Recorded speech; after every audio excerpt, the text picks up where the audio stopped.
So this is number 4 on the Google form. I know there were some questions on how to solve number 4. So for number 4, you want to factor. And if we're looking at each term, we should always ask ourselves, is there a GCF we can factor out from the start?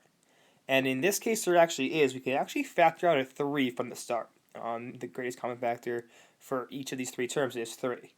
So I'm going to pull out a 3.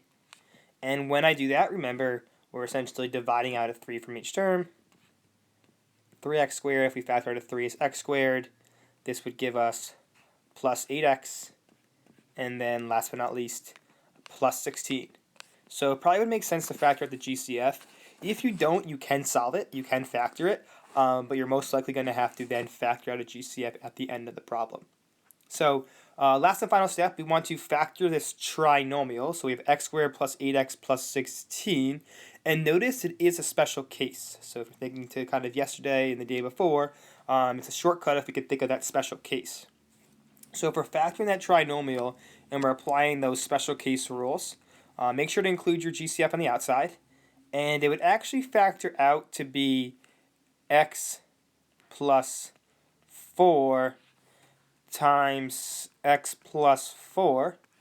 And then once again, we're just rewriting that as x plus 4 squared. So actually fully factored form would be the following. If you're saying, how did we get x plus 4 and x plus 4? It's a special case.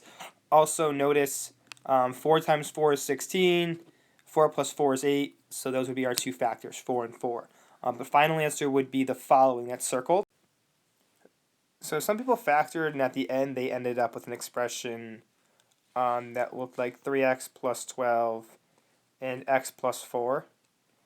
That is equivalent to the expression that's circled, but this 3x plus 12 can be factored further, which is why on the Google form it probably marked you as wrong if you wrote it like this, because notice you could factor out a 3 from that kind of first binomial, and notice we're kind of left with the following, and then once again we can rewrite that as 3 times and then the binomial x plus 4 squared. Okay, so that's fully factored form. That would be the correct answer.